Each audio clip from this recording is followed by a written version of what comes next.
On this episode, confidence.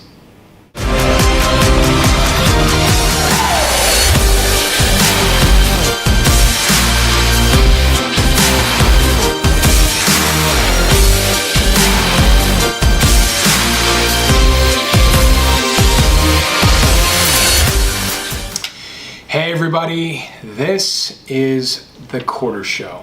And it's been a while. We've had a little delay, and I apologize about that. Spencer, who edits our shows, we actually have shows in the queue, and I realized it took a while to have these come off the line, but he's actually traveling. He went to Dubai, he went to France, and across Europe, and I think right now he's in Australia. So, we need to get a new editor, clearly. Have camera, will travel. Looking at you, Spencer. Anyway, so we're working on that. And we have more shows coming in the queue here, but I wanted to talk today about confidence and confidence in the close, confidence in selling.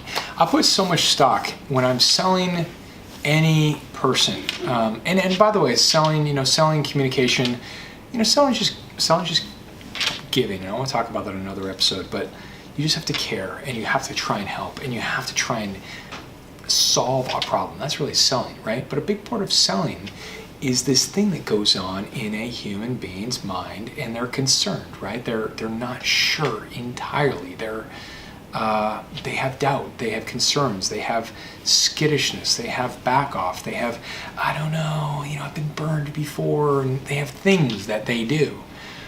Any buyer does this to greater or lesser degree. And a big part of selling successfully is confidence, right? You have to project and get to a point of confidence. And so I put a lot of stock. When I say confidence, I mean they have to be confident. You have to deliver confidence. They have to be confident. When they are confident, the decision will be made. It's over. When they think, this is the best camera for what I need, this is the best solution for what I need, this is the book I need to buy because it's going to have the knowledge that solves my problem. When people are confident that it's right, they pull the trigger. So a big part of your sales process, your selling should be involved in confidence. You have to make people feel confident. And that's part of the problem that you have to solve, is when you're selling, you have to think, where are they not confident? Where have I not covered? How can I raise their confidence? And what are the things I can do? If we're talking about testimonials, we're talking about third-party endorsements, we're talking about getting a reference on the phone, we're talking about showing articles, we're talking about getting stats, we're talking about everything that you can show and do to win their confidence, because when you win confidence, you're going to win the sale. And a lot of people are just like, ask, call, I'm trying to follow up. Follow-up's good, asking's good, all these different things are good. But if they're sitting there not confident and they're not communicating it to you, you're not going to win the sale. You have to get to them a point where they're like, this is the right play. They feel good about that and it'll execute. Think about any last product, significant size product or not, that you bought personally. Think about it for a second. The second you knew it was right for you was when it was like decision was made right thereafter, and you go buy and move forward. You execute, you take action, right? Whether it was a pair of shoes, a jacket, a solution, product, service, whatever, right? Going to an event, going to a convention or something like that. You felt like your prospects were going to be there. You felt like it was going to be a good networking event. You felt like the information or the keynote speakers were going to help you level up. So you just paid the money. Why? Because you were confident that there was going to be a net gain. Yeah, and part of it is, along with the different things you can show someone, a lot of it is your own sense of self, how you present yourself, and sort of how you act on a call. In selling at Richter, I've been doing this for 5 years now, and I've been confident and unconfident at different times throughout the whole thing. And part of it is, when you're presenting a solution to a potential client, right? The main thing you want to do is you want to make a recommendation. You want to hear everything they've done, right? And then you want to be able to succinctly and clearly make a recommendation. This is what we should do. Based on what you've said, this is what we should do. Now you can of course throw in different caveats or whatever, not as a technique thing, but just as a way to keep the communication flowing. we can do something different. Based on what you've said to me, this is what I would say we should do, and here's why. And then, if there's more data for me to have, no problem. We can change it up. I can alter the proposal. We can do different things, right? But it's very much, sometimes in sales we'll go, a person could say, well, you might, like for Rick with video, a live shoot could work well for that, but we might do an animated piece as well. Whiteboard is very popular these days. And as far as length of video, you could do one, but you could also do like 4 or 5, right? It's very nebulous. There's nothing certain, right? The person is sitting there and they're already floating in their own uncertainties about what they should do. They're kind of relying on the salesperson for that confidence. They're relying on you. Yeah, and the thing is that the salesperson is if you as a salesperson buckle, right, and you should they get eaten alive. Salespeople are on the phone like, so, is this the right thing? And the salesperson says, maybe, I don't know. And you can hear it in their voice. It's like those people get eaten alive. And right away, the prospect pumps the brakes. They're like, oh no, oh my gosh, this is not right. But as a salesperson, you also have to exude confidence. So yes, you have to put material in front of them and testimonials and PDFs and statistics and anything that's going to win their confidence. I would encourage you to put a lot of stock in winning their confidence. Find ways to win their confidence. But that also comes down to your beingness, your demeanor, the way you present yourself, the way you speak. Are you speaking in a confident manner? If they say, are you confident this is going to happen? Are you saying, yeah, I think we can get that? Or are you saying, absolutely, this is totally happening. We're going to take care of it. This is going to be exactly like A, B, C, D, E. We're good to go. Here's what we're going to do. Here's what I recommend, blah, blah, blah. Right? Because people want confidence. I know I do.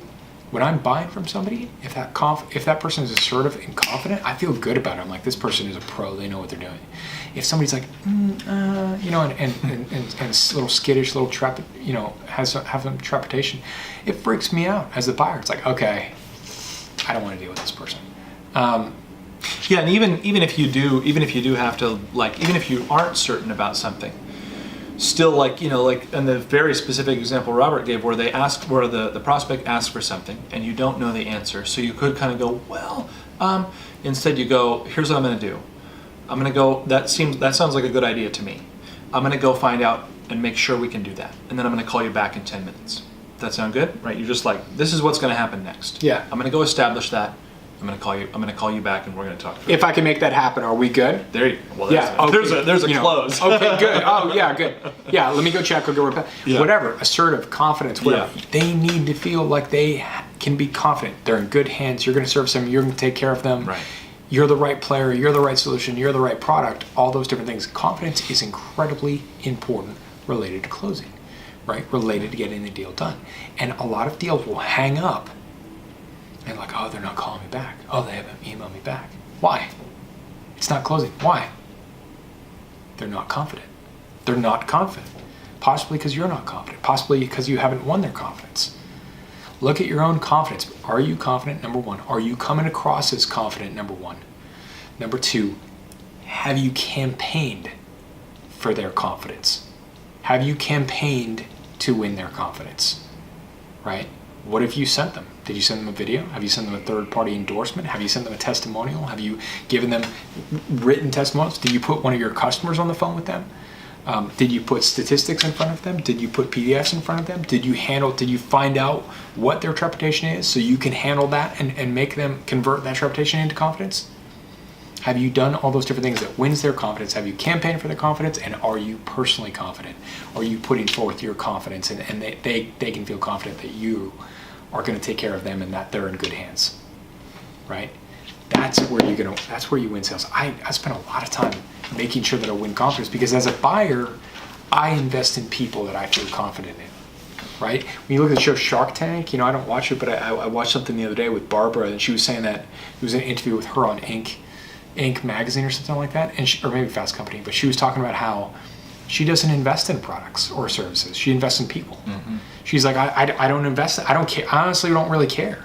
She sort of does. But she's like, all of my investments have been in people. And she goes, I had 3 or 4 investments that I made that the products factually were not good. Like I knew they were going to fail and not good, but the person was a good entrepreneur and I had confidence in the person. And sure enough, that person pivoted and made things go right. Mm-hmm. And they figured it out and made it work.